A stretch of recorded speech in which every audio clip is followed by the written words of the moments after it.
Bio Bio Televisión, con el auspicio de Mundo Empresas. Transforma tu empresa en una hiperempresa. Nuevo Mage de Dongfeng. Vuelve a sentir la magia de manejar. Libérate del estrés con Melipaz. Tranquilizante natural de Nop Laboratorios. Pinturas y adhesivos Lanco. Llegó la nueva forma de pintar con despacho en 24 horas. Presentan comentarios de Tomás Mochiati. Siliconizer de Lanco. El único impermeabilizante para techos y paredes que protege en dos fases. Fase 1, el impacto. Sellado y ultrarresistencia elastomérica para aguantar el impacto de la lluvia a 115 kilómetros por hora. Fase 2, el agua emposada. Tecnología reforzada con fibra que soporta el agua emposada eliminando filtraciones.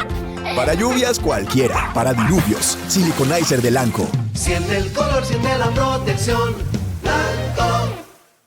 ¿Andas acelerado? ¿Te sientes más irritable y alterado? ¿Te cuesta dormir bien? Tranquilízate naturalmente con Melipaz, que calma la ansiedad, relaja y reduce el estrés. Libérate del estrés con Melipaz. Pídelo en todas las farmacias del país.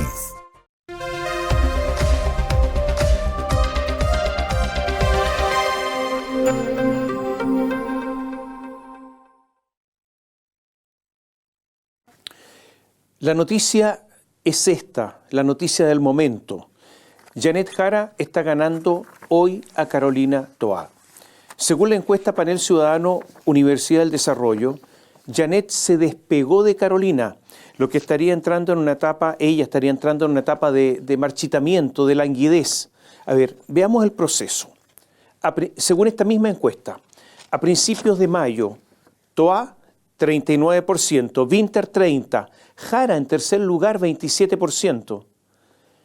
Esto a principios de mayo. Fines de mayo, Toá 33, 3 puntos menos. Después estaba Jara con 30, había subido 6 puntos. Y finalmente Winter 27 con 3 puntos menos. Y ahora, la que acaba de salir ahora, Janet Jara 40, Toá 34, Winter se desfonda 21, Jaime Mulet 5. El desfondamiento de Winter son votos que se van a Janet Jara. Se ha producido un desplome de Gonzalo Winter y esos votos, se lo reitero, los captura Janet Jara. Toá dejó de caer, venía cayendo pero dejó de caer, pero eso no le basta porque ahora ya está a 6 puntos de Janet Jara y queda poco tiempo para las primarias. En la última encuesta CADEM, hace ya casi una semana, Toá estaba perdiendo por 1 punto frente a Jara. El llamado socialismo democrático está viviendo una verdadera pesadilla. Si los días ya venían malos, este fin de semana será de reflexión, pero también de nerviosismo. Adquieren vida los fantasmas.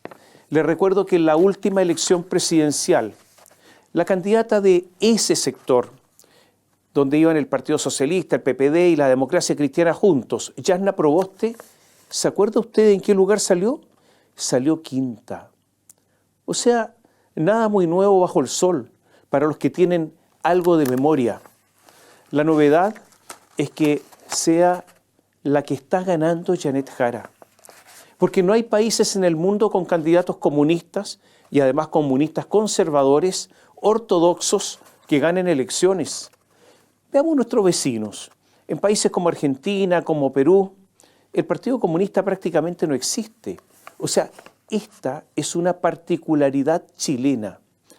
Es verdad, es algo estrambótico, como lo es, por ejemplo, Alexander Lukashenko, el líder bielorruso. Janet Jara es hoy más competitiva que otros comunistas, es más competitiva que Gladys Marín y naturalmente que Guillermo Tellier.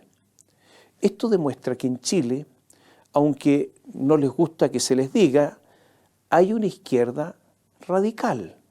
Esto no le gusta al Partido Comunista, obviamente, que se diga esto. Hubo un momento en que Janet Jara, la candidata a regañadientes de la directiva del Partido Comunista, hubo un momento, reitero, que se dio cuenta que podía ganar. Entonces empezó a atacar a Carolina Toá en su punto más débil, en su parte más endeble, en su frente más frágil. ¿Cuál es? La seguridad. Porque ocurre que Carolina Toá estaba a cargo de la seguridad del país. Es muy difícil ser candidata continuista, que es lo que le ocurre a Carolina Toá. Y peor si se ha tenido ese cargo, el de ministro del Interior y Seguridad Pública. La verdad es que Toá podría mostrar estadísticas, o sea, estadísticas en PowerPoint. Es verdad que nos podrá decir que la curva al alza de los homicidios se detuvo. Es verdad que en ese PowerPoint podría contarnos que por aquí o por allá alguna disminución de algún delito ha ocurrido. Pero la sensación es que hay una enorme delincuencia que goza de impunidad. Toá podrá mostrar otro PowerPoint con la cantidad de leyes que se han dictado, pero pese a todo eso, el zapato de la inseguridad aprieta. Es difícil ser candidata continuista de esta manera. Antes de que Carolina fuera candidata, ya en el socialismo democrático se decía que ellos habían llegado a ser el trabajo sucio al gobierno, el trabajo ingrato al gobierno, ese que no reditúa.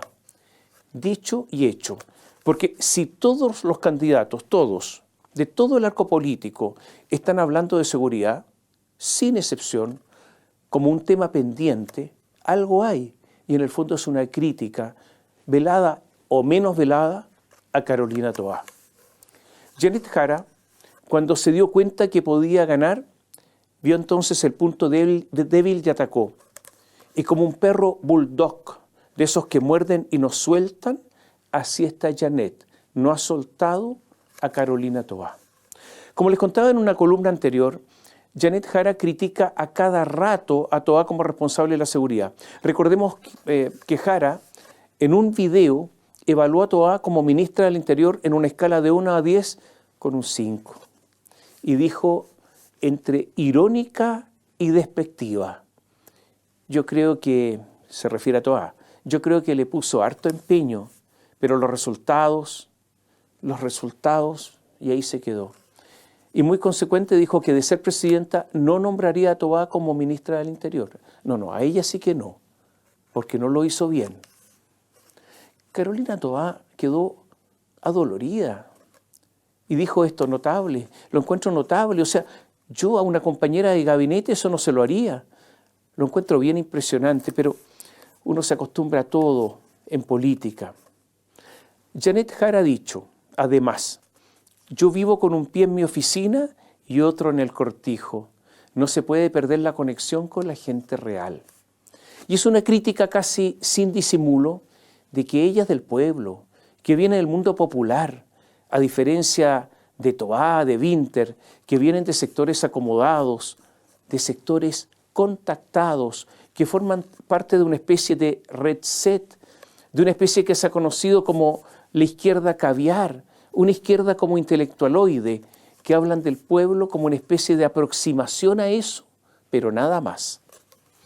En una carrera corta, como la de las primarias, hay que reaccionar rápido, no hay tiempo. Es posible que en las próximas horas veamos una Carolina Toá más incisiva, atacando directamente a Jara, intentando marcar claras diferencias. Paulina Bodanovich, que dirige el comité político del comando de Toá, explicó lo que van a hacer. Dijo textual, en una carrera tan corta como la de las primarias, lo peor que uno puede hacer en la política es no reconocer los hechos. Y me parece que desde la candidatura de Carolina Toá tenemos que ser mucho más explícitos en el proyecto político que proponemos.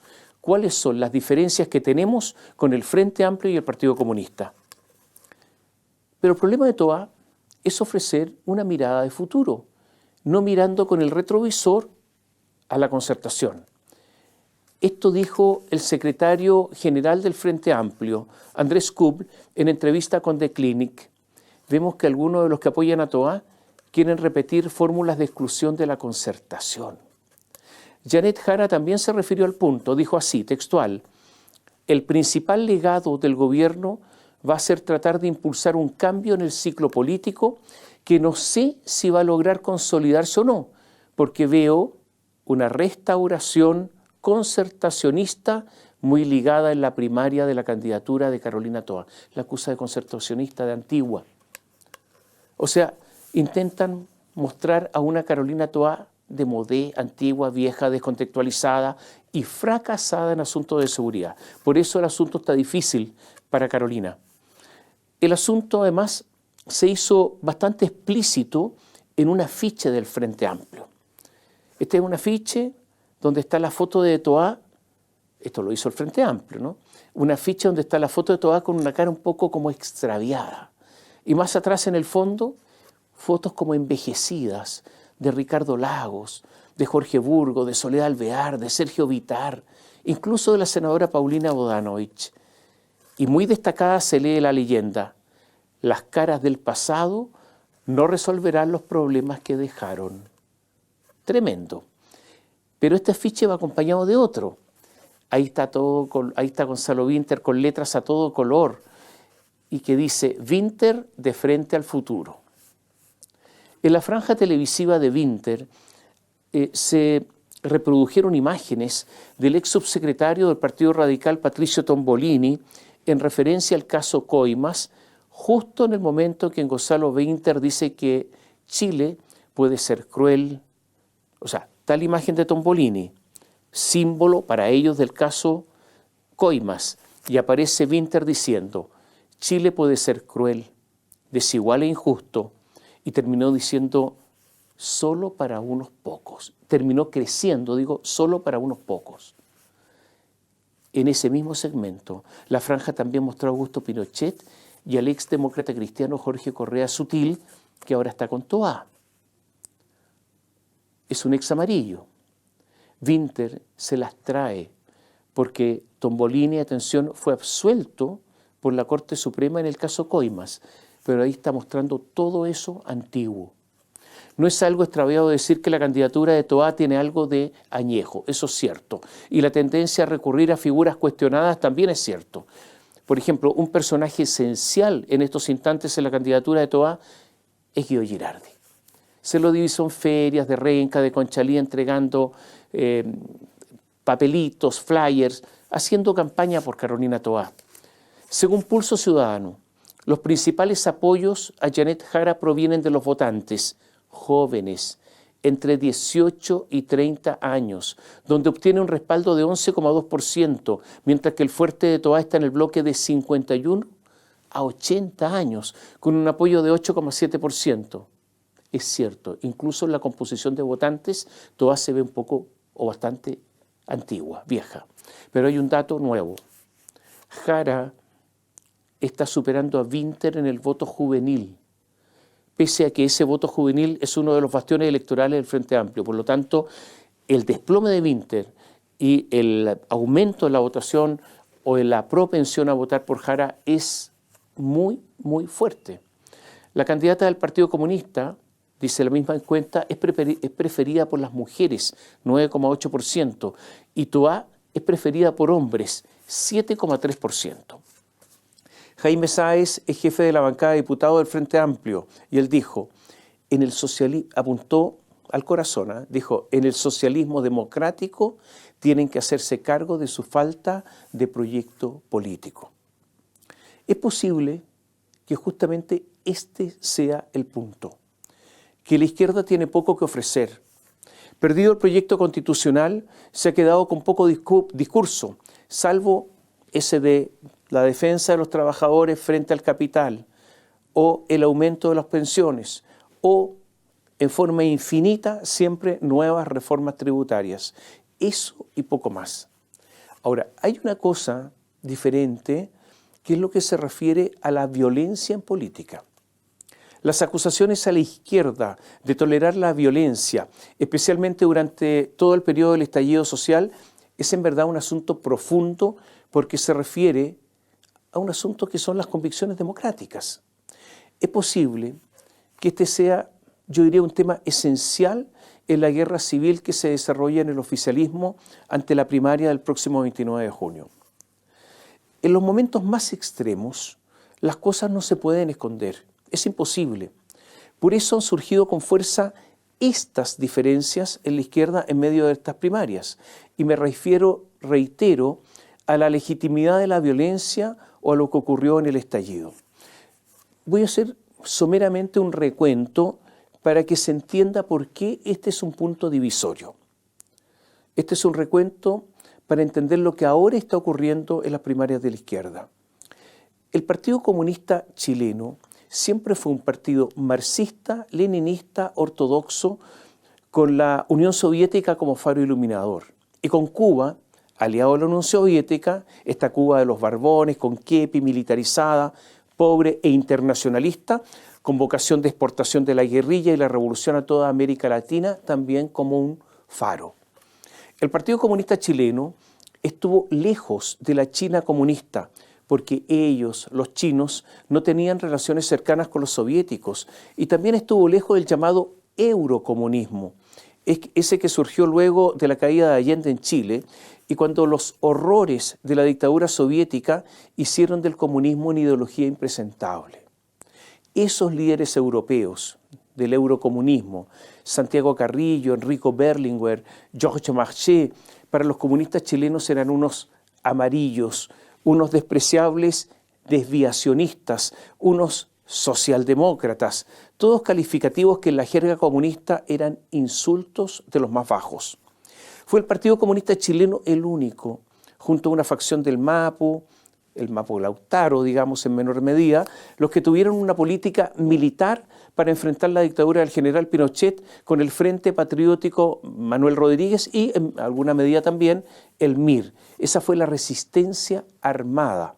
El MIR, recordemos, con la llamada Operación Retorno, impulsada, entre otros, por Carlos Ominami.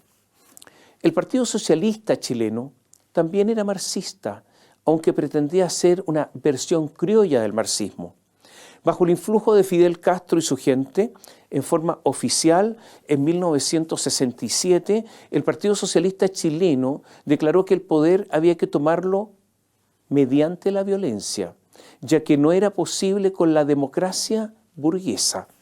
Bajo el gobierno de Salvador Allende, el Partido Socialista tuvo una política militar que después se descubrió que era de una debilidad absoluta y fue la colectividad más revolucionaria e intransigente bajo la égida de Carlos Altamirano.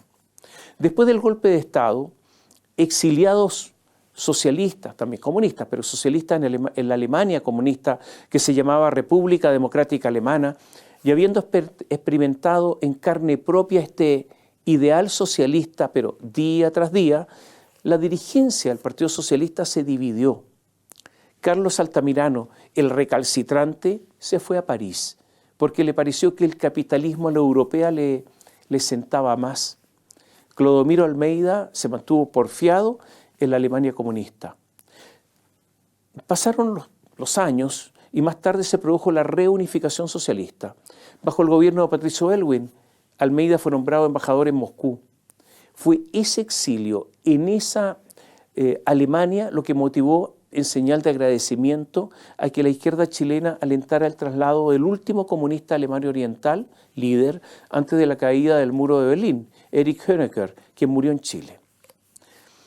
El Partido Socialista, después de la experiencia del gobierno de Allende, de la experiencia del golpe militar, de la experiencia bajo la Alemania comunista, de las diferencias que vieron en la Europa libre, se produjo la llamada renovación socialista, que no fue otra cosa que valorar la democracia tradicional y abandonar todo recurso a la violencia, algo que parece obvio, pero que para ese Partido Socialista no lo era. Cuando ganó Sebastián Piñera y Michelle Bachelet inventó eso que se llamó la nueva mayoría, el cambio entre la nueva mayoría y la concertación, ¿cuál fue el cambio? Incorporar a la coalición de gobierno al Partido Comunista, incorporar al gobierno al PC y darle algunos puestos también a la gente del hoy Frente Amplio, entre los que estaba Giorgio Jackson, y hacerse una especie de harakiri, autoinmolarse, haciendo suyo el discurso de los muchachos de la izquierda emergente, y como coro empezaron a repetir que los últimos 30 años habían sido una porquería, una estupidez, una gran insensatez. Los jóvenes habían ganado porque sus adversarios en la izquierda hicieron suyo su discurso. Y aquí surgió una duda que ha sido discutida en los círculos políticos. Si es que la izquierda, esa que se había renovado, la que se había modernizado, otros empleaban un italianismo, la que se había ayornado, ¿acaso no había experimentado un retroceso, un viaje a la historia o a la prehistoria, acercándose a sus orígenes más radicales cuando adhirió al Frente Amplio? El silencio, para muchos cómplices con la violencia desatada después del estallido del 18 de octubre de 2019, daría cuenta de este retroceso. Esto se habría confirmado con el reconocimiento oficial por escrito después del estallido, en esos días convulsos, de las vías de hecho sobre la institucionalidad, con los intentos de destitución del presidente de la República del momento, Sebastián Piñera, y con el apoyo al texto constitucional de Elisa Loncón, de Fernando Atri y los demás. Todos estos hechos, piensan algunos, habría originado una especie de retroceso del socialismo democrático a sus orígenes. Perdón esta explicación tan larga, pero el origen de lo ocurrido en la campaña de la primaria oficialista, con las críticas de Óscar Landerreche, tienen que ver con esta larga historia. Y justamente este tipo de cosas son las que debe enfrentar Carolina Toá. ¿Quién es Óscar Landerreche? El que desató la tormenta al hablar de violencia. Es un economista, militante socialista.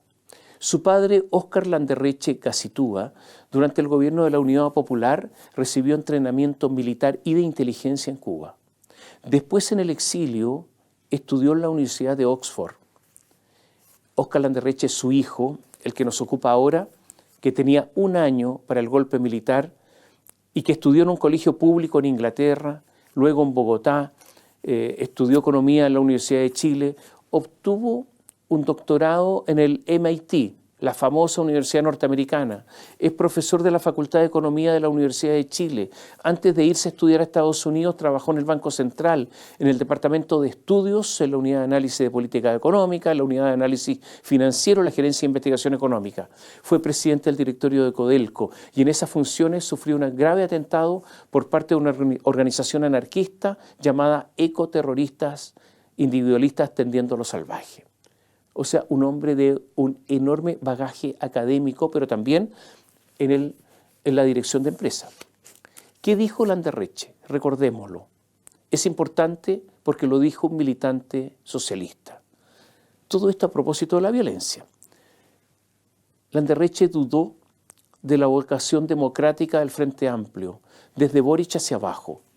Sobre Gabriel Boric, dijo en Radio Infinita: creo que va a ser importante observar al presidente cuando sea expresidente. Cuando alguien se comporta de una manera, 15, 17 años, y después por 2 años se comporta de otra manera, bueno, está bien, es un avance, pero quiero ver, pago por ver cuando sea expresidente, a ver qué hace.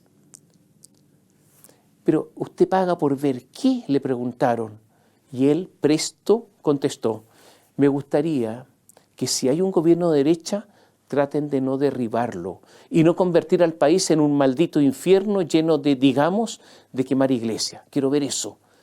¿Estoy convencido de que eso no va a ocurrir? No, no estoy convencido, dijo Landerreche.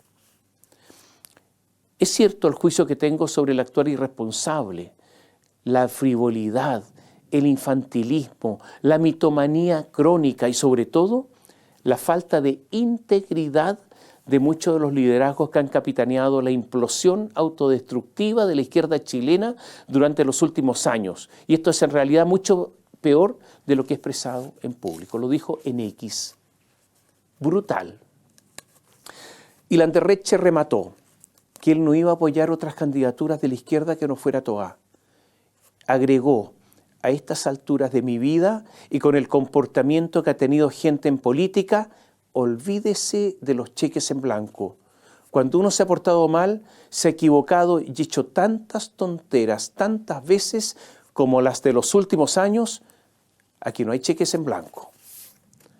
Fue una lápida personal, una losa sobre Gonzalo Vinter y Janet Jara. Entonces, es lo que le decía al principio. El asunto de la violencia en política es muy antiguo y reflota, mejor dicho, supura, perdone la palabra, cada cierto tiempo. Ante estas palabras de Landerreche, la indignación, las apasionadas reacciones surgieron de inmediato. Constanza Martínez, presidenta del Frente Amplio, dijo, porque Landerreche está en el comando o está asesorando el comando de Toá. Entonces, Constanza Martínez, la presidenta del Frente Amplio, dijo, Carolina Toá, con estas palabras en tu comando, ¿vamos a construir unidad? El silencio otorga, y me parece que es hora de aclarar este tipo de declaraciones en tu equipo. Gonzalo Winter, candidato presidencial del Frente Amplio, enojado, dijo, la candidatura de Carolina Toá, en voz de Óscar Landerreche, se imagina el progresismo pequeño, compacto, sin la izquierda y por lo tanto débil. Cuando el Frente Amplio llegó al gobierno, lo primero que hizo fue ampliar la alianza. Hoy, en cambio, se propone un progresismo reducido que no le va a ganar a la derecha. Y si eso no les parece tan grave, entonces el problema es más profundo. Atención con lo que dice Winter, usted lo escuchó. Landerreche, Toá y su gente no son la izquierda. Nosotros somos la izquierda. Y eso de que los incorporaron al gobierno, eso que dice, es verdad, pero más o menos. Recuerde esa curiosa tesis de George Jackson, el cabezón del Frente Amplio, esa tesis de los anillos concéntricos, en que ellos iban a estar en el corazón y el socialismo democrático por allá, en un anillo lejos. Con el tiempo, claro, incluso al poco tiempo, se demostró que esa idea era un poco estúpida. Jefa de campaña de Winter, se llama Gael Jomans, que dijo, es lamentable que Óscar Landerreche se haya sumado al comando de Carolina Toá. Desde el Frente Amplio seguiremos defendiendo las primarias para trabajar por el progresismo y no por la unidad del progresismo y no por la división para enfrentar a la ultraderecha. Pía Mundaca, vocera de la campaña Toá, Landerreche no es vocero del comando, ni ha ingresado en ningún cargo formal. Agradecemos su apoyo, pero sus declaraciones son a título personal, o sea, hizo una defensa más bien formal, casi de última instancia. Senador Juan Luis Castro, senador socialista, dijo, esa fue una declaración mala, subrayando que nadie la está adhiriendo. Pero hay confusión, porque para mala suerte del senador Juan Luis Castro habló la voz oficial del Partido Socialista, habló su presidenta, Paulina Bodanovich, y dijo sin mucha diplomacia, escuche bien, lo que dice Landerreche subyace a un temor de un sector importante de la población en relación a que cuando se justifica la violencia o se ha justificado es complejo. Me parece que el Frente Amplio tiene un doble discurso. Dejo excluido al presidente, creo que el presidente legítimamente ha hecho un cambio en su apreciación política, valora épocas y temas que antes no valoró de esa manera, pero no todos lo hacen.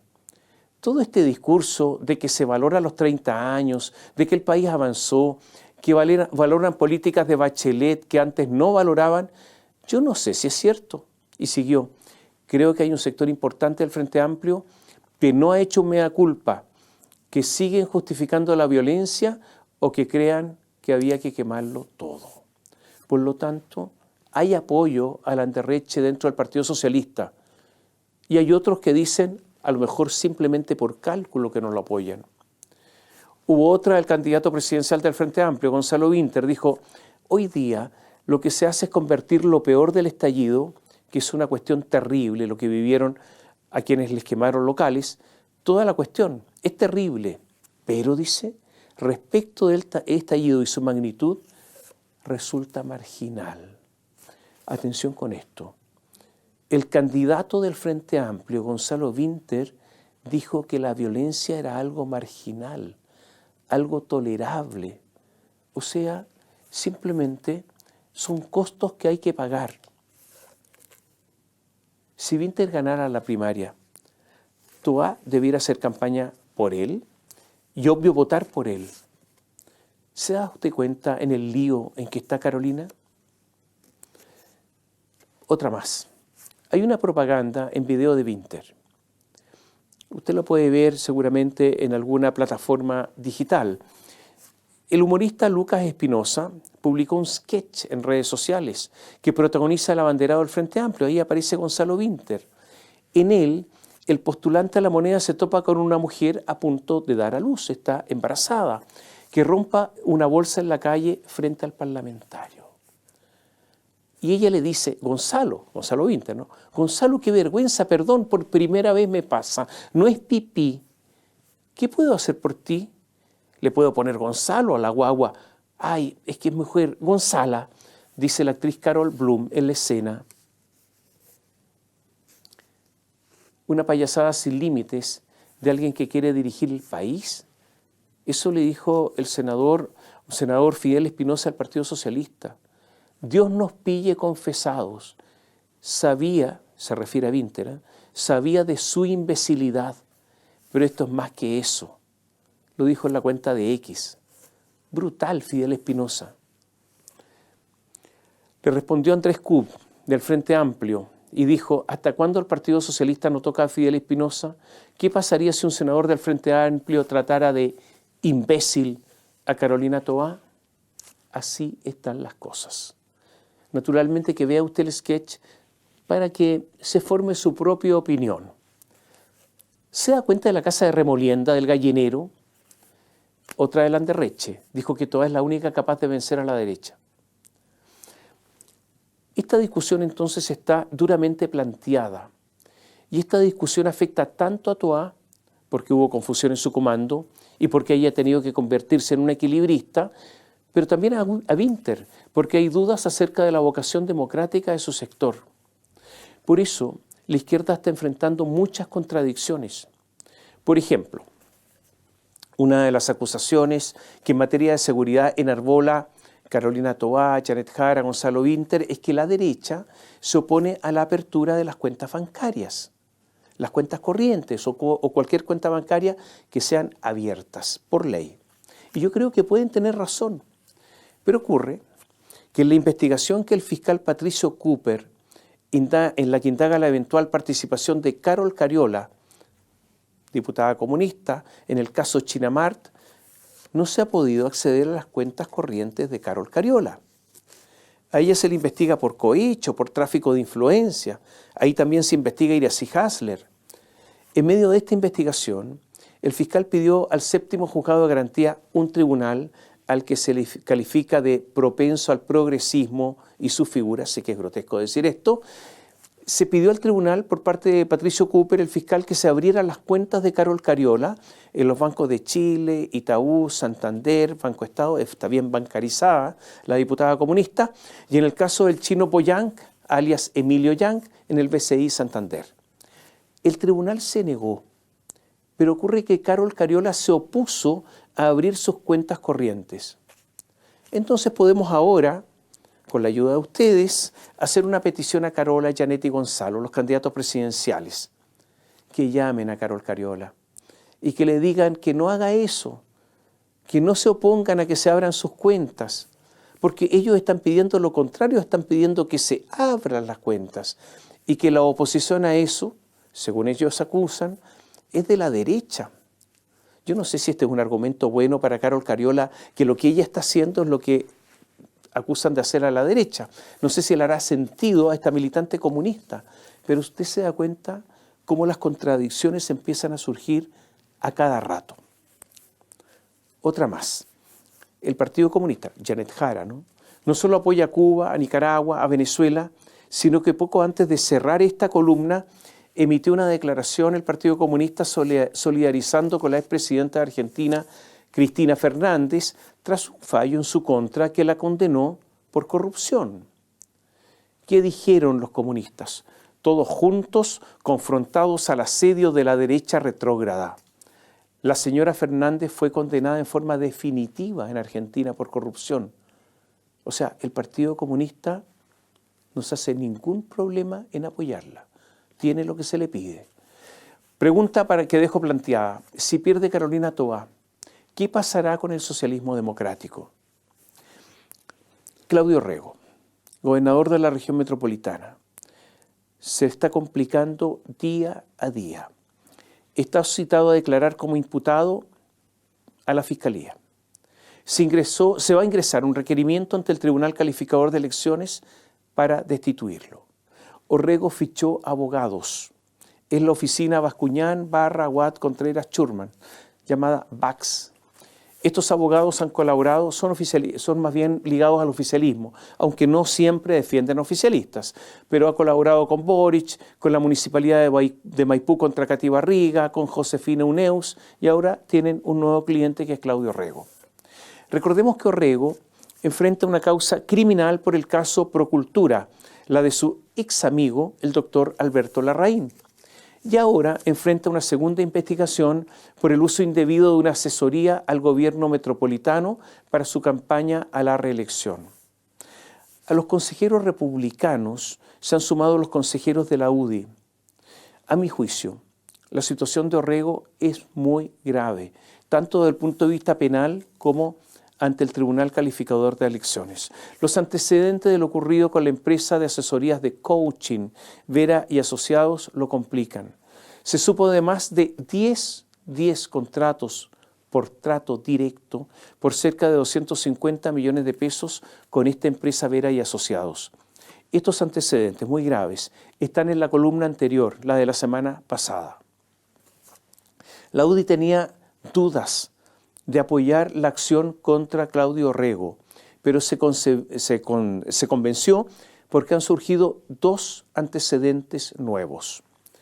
Álvaro Belolio de la UDI dijo que se contrató por parte del gobierno regional metropolitano a una fundación asociada a la madre Claudia Serrano, del en ese entonces subsecretario de Desarrollo Regional y Administrativo, Miguel Crispi, a cargo de las partidas presupuestarias y asociadas al presupuesto del gobierno regional.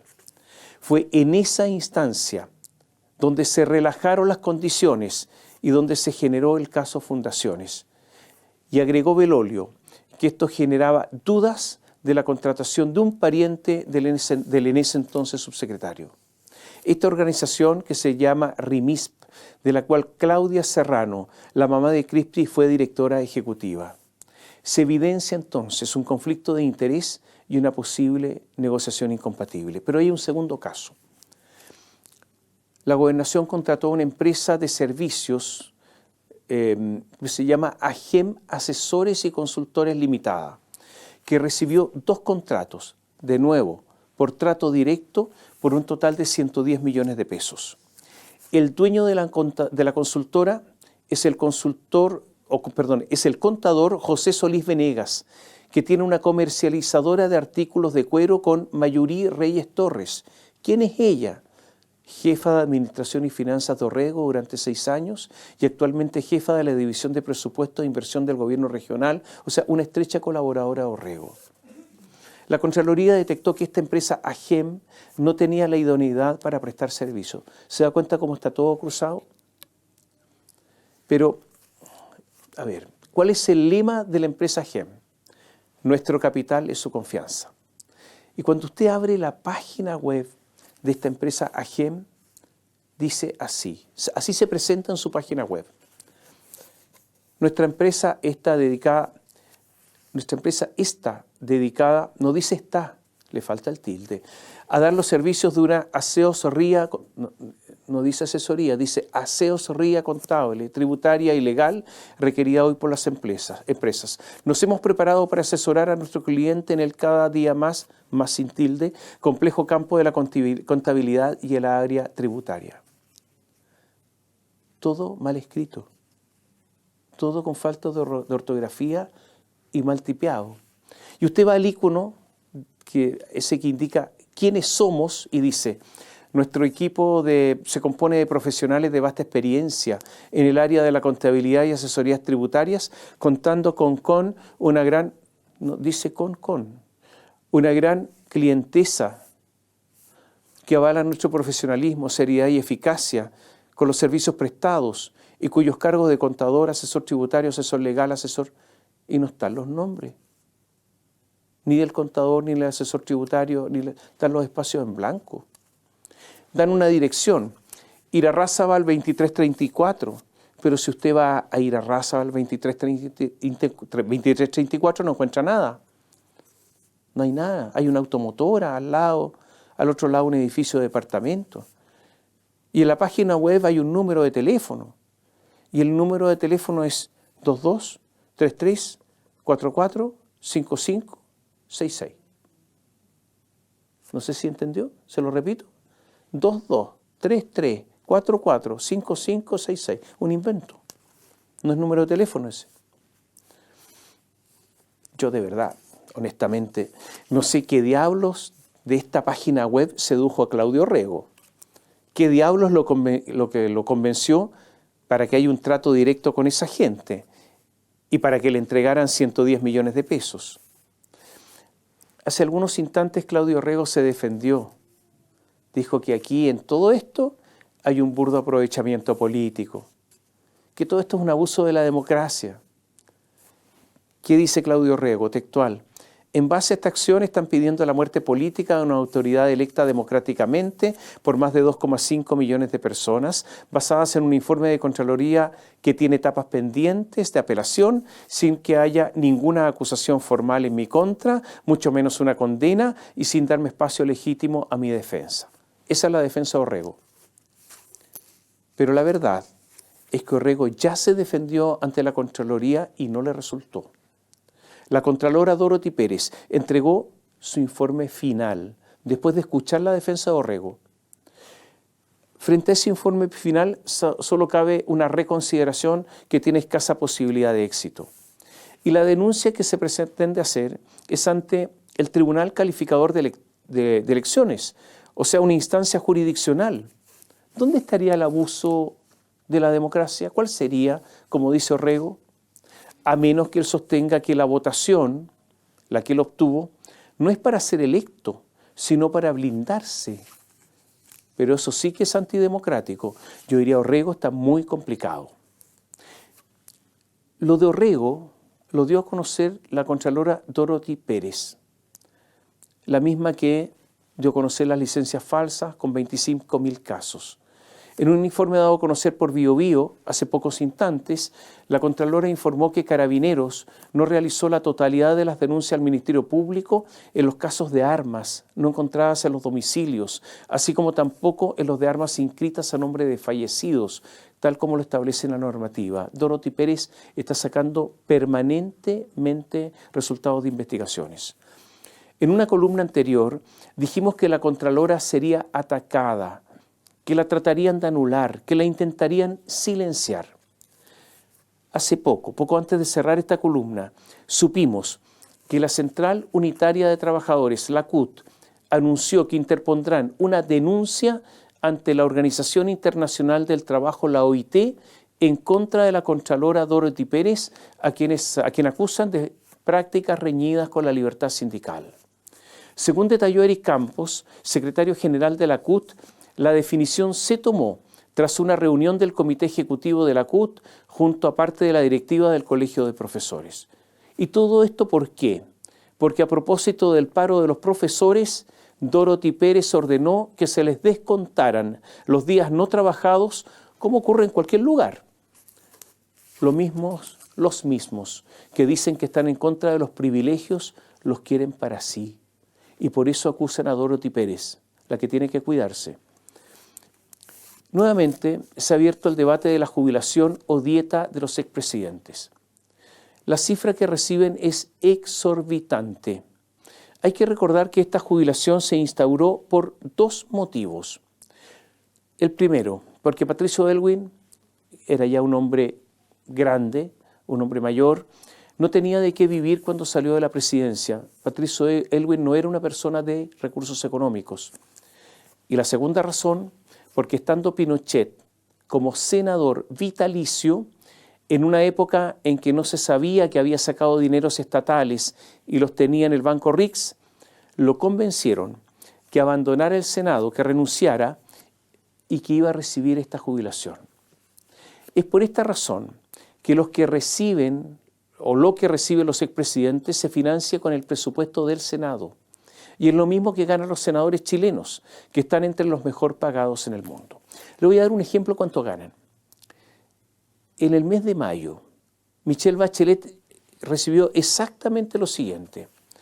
7.348.983 pesos como dieta, como sueldo. Recibió plata para lo que se llama traslación, para trasladarse, para moverse, 748.858 pesos. Arriendo de oficina, funcionamiento, empleados, teléfonos, 8.495.313 pesos. Costo para el Estado en el mes de mayo de Michelle Bachelet, 16.593.154 pesos. Vamos a lo que recibió Ricardo Lagos en mayo, el total, 17.437.446 pesos. Hay proyectos para eliminar esto, o por lo menos para bajarlo. Yo creo que es necesario dejar la dieta, o sea, dejar lo primero que les indiqué, pero eliminar todos los gastos de traslación y los gastos de oficina. ¿Y por qué todo esto? Entre otras razones. Primero, porque es exorbitante, pero en segundo lugar, porque tanto Bachelet como Piñera desvirtuaron eso de las oficinas, transformándolas en centros políticos, en sedes políticas y en una base para sus campañas en sus segundas candidaturas presidenciales. Lo que me parece que es un fraude a la ley, porque la ley no estaba pensado que eso era para hacer política. Sin embargo, hay proyectos para eliminar esta dieta, pero hay oposición desde el Partido Comunista hasta el Partido Republicano, porque en algunas cosas la clase política actúa muy unida. Algunas cosas de seguridad, que es uno de los temas de campaña. Según Carabineros, ha habido un enorme aumento de los narcofunerales. En el segundo semestre del año pasado crecieron en un enorme 51%, pasaron de 152 a 229. El total de 2024 fue de 381 narcofunerales. O sea, hay más de un narcofuneral al día promedio. Otra de seguridad. Lo dimos a conocer en Biobío. En 2023 se modificó la ley de drogas. ¿Y en qué consistía la modificación? Que los dineros no reclamados, cuando hay investigaciones, y los bienes y valores decomisados, incautados a organizaciones criminales, por ejemplo, ingresarían a un fondo especial administrado por el Servicio Nacional para la Prevención y Rehabilitación del Consumo de Drogas y Alcohol, SENDA. Y se estableció que parte de estos recursos obtenidos en el combate contra la delincuencia podrían destinarse a unidades del Ministerio Público que cumplan funciones de análisis, investigación y persecución del crimen organizado y también a unidades de Carabineros y de la Policía de Investigaciones. Gabriel Boric demoró un montón en dictar el reglamento para que se hiciera efectiva el cumplimiento de la ley. Lo dictó hace poco, pero lo dictó con trampa. ¿Por qué? Porque los fondos que reciban las instituciones por concepto de bienes decomisados serán posteriormente descontados del presupuesto del año siguiente. Y yo me pregunto si es verdad que esta gente está por combatir en serio el narcotráfico o no. ¿Por qué alteran la ley? ¿Por qué alteran el sentido de la ley? En materia económica, dos cosas. En las candidaturas del oficialismo hay una diferencia esencial entre Janet Jara y Carolina Toá. Janet está en contra del acuerdo entre Codelco y Julio Ponce Lerú, caso de Codelco Soquimich, y Carolina lo apoya. Y yo creo que tiene razón Janet Jara, porque la negociación ha sido secreta y el gobierno no ha cumplido su promesa, la promesa de campaña, y lo peor, la poca transparencia al no haberse hecho una licitación. Lo segundo, hace tiempo dijimos en esta columna que dudábamos de que la reforma previsional estuviera financiada. En materia de jubilaciones, los montos de recursos económicos son tan elevados que cualquier equivocación provoca déficits enormes. Y como todos sabemos, la dupla Mario Marcel y Javiera Martínez han caído en la costumbre de equivocarse en las cuentas. El Consejo Fiscal Autónomo ha señalado que hay dos riesgos fiscales que no se han abordado. Uno es el financiamiento fiscal de la pensión garantizada universal, la PGU, a 250.000 pesos, y el otro es el Fondo Autónomo de Protección Previsional. El aumento de la PGU estaría lo digo en condicional, financiado con la ley de cumplimiento tributario. Pero la verdad es que el rendimiento de esa ley lo calcularon Marcel y Martínez. Ocurre que el Consejo Fiscal Autónomo duda que la ley rinda lo que se estimó y que los menores recursos podrían ser permanentes. O sea, lo que tanto se temía, estaría desfinanciado. Lo que le voy a contar a lo mejor no es importante, a lo mejor es una banalidad, una insignificante frivolidad. Pero yo creo que no es así, que hay que estar atento a los síntomas, a ciertos detalles que revelan estados, condiciones o enfermedades. Mire, en Chile nosotros somos expertos en cambiar los nombres a lo ya existente. En vez de dar a la calle nueva, una calle recién creada, construida, el nombre que deseamos, no, le cambiamos el nombre a la calle antigua, la conocida por todos. Los consejos municipales son muy buenos para eso, de andar cambiando el nombre a las calles. Los dedicados al marketing son buenos para eso. Creen que cambiando el nombre de algo, ese algo mejora, cambia, se moderniza. Cuando se inauguró el Transantiago, hubo una enorme cantidad de gente, muy cabezona, pensando en cuál era el nombre que se iba a dar a esta cosa magnífica, este nuevo sistema de transporte público santiaguino.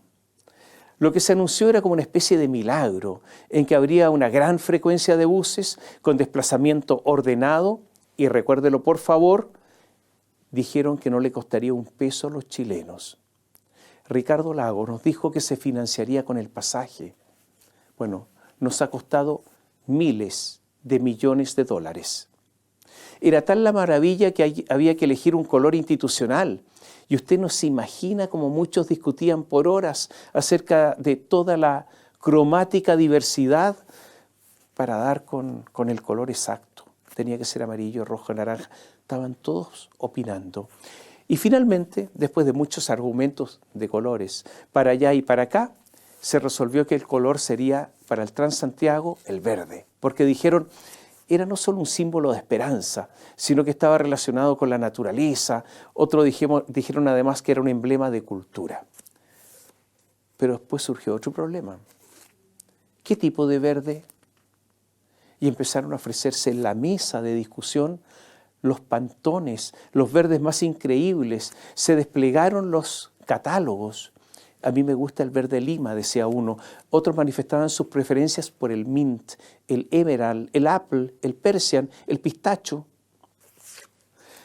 Todo el esfuerzo, se decía, era poco ante la maravilla que se acercaba a Santiago.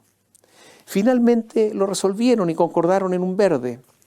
El problema era que era un verde tan especial que el pigmento elegido no estaba en Chile, sino que en Suiza.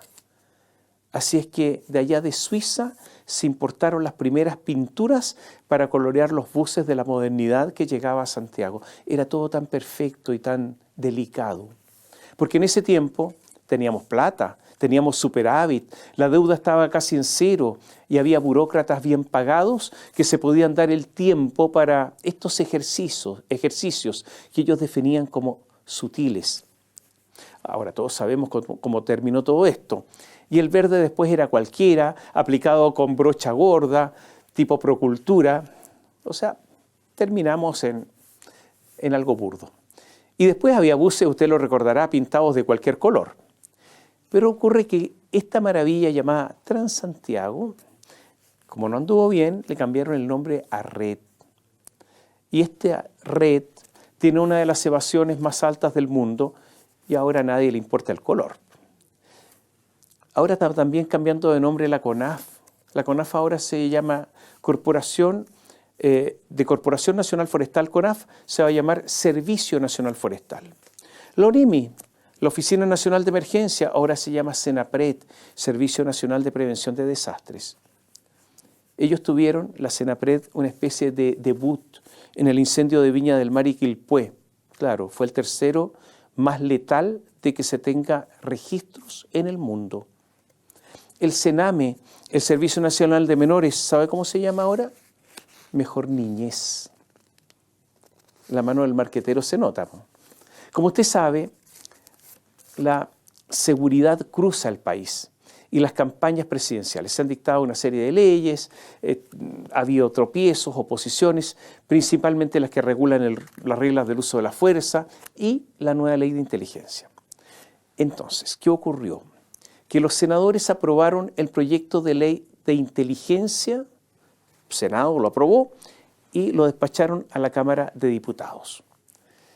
Y como, de nuevo, están convencidos de que ahora sí la inteligencia funcionará en el país, entonces había que botar a la basura ese nombre que se hizo sinónimo de inoperante, ANI, Agencia Nacional de Inteligencia. No podemos seguir usando esto. ANI no podía seguir, porque incluso en los que se considera más secreto la inteligencia, ahí también cuida la imagen pública. Ahí también el marketing en medio del secreto tiene espacio. Entonces los diputados dijeron no, ANI no, le vamos a poner otro nombre. Y el nombre elegido fue ANIC. ¿Cómo ANIC? Sí, ANIC. Agencia Nacional de Inteligencia Civil. O sea, verdad, es cierto, muy creativos no fueron. Este proyecto de ley, ahora en la Cámara de Diputados, fue aprobado y se lo mandaron nuevamente al Senado en el tercer trámite constitucional. Y entonces surge un problema. Porque resulta que en la Cámara de Diputados habían consultado a la gente de inteligencia, todos estuvieron de acuerdo en ANIC, pero cuando llegó al Senado, los senadores se dieron cuenta que ese nombre no estaba ocupado. Se molestaron, ¿saben quiénes? Los que fabrican jamones, vienesas, mortadela, chorizo, salame, todo ese tipo de cosas. Porque ANIC no se puede usar porque corresponde a la Asociación Nacional de Industriales de la Cecina. No se habían dado cuenta, ningún señor de la inteligencia se había metido siquiera a Google para darse cuenta que el nombre correspondía a otros. Esta es una ley que se tramita del año 2018. Tuvieron un montón de tiempo para darse cuenta. Yo insisto, los diputados escucharon a la gente de la inteligencia chilena y les dieron a conocer ese nombre ANIC y nadie se alarmó, nadie googleó. Ni los diputados, ni los inteligentes de la inteligencia. A veces es mejor no cambiar de nombre, más aún si el asunto puede seguir siendo el mismo. Es verdad que esta materia tiene además otra connotación. Los diputados le agregaron la C a NIC de Agencia Nacional de Inteligencia Civil, esa es la C, porque como hay muchos diputados del Partido Comunista y del Frente Amplio, pretendieron que quedara claro que la agencia de inteligencia sería civil y que poco y nada tendría que ver con militares, o sea, un asunto ideológico. Pero lo malo es que la inteligencia en Chile la hacen, cuando la hacen, los servicios de las ramas de las Fuerzas Armadas. Pero esto es harina de otro costal o para otra columna, porque le estaban poniendo un nombre que en realidad no corresponde a la realidad. Como les decía al comienzo, toda esta última parte puede ser una banalidad, o no tanto, porque necesitamos ley de inteligencia y por si acaso, la ley que regula las RUF, las reglas de uso de la fuerza, todavía no se dicta. Ojalá que el nombre de esa ley no esté inscrito por otros.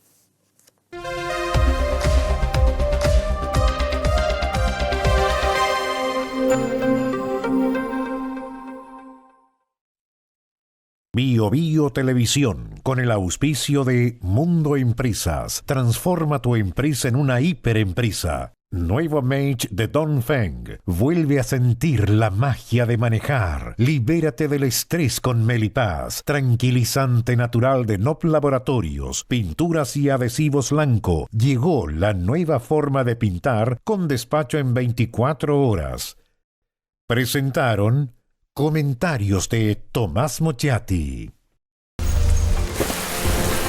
Siliconizer de Lanco. El único impermeabilizante para techos y paredes que protege en dos fases. Fase 1, el impacto. Sellado y ultrarresistencia elastomérica para aguantar el impacto de la lluvia a 115 kilómetros por hora. Fase 2, el agua emposada. Tecnología reforzada con fibra que soporta el agua emposada eliminando filtraciones.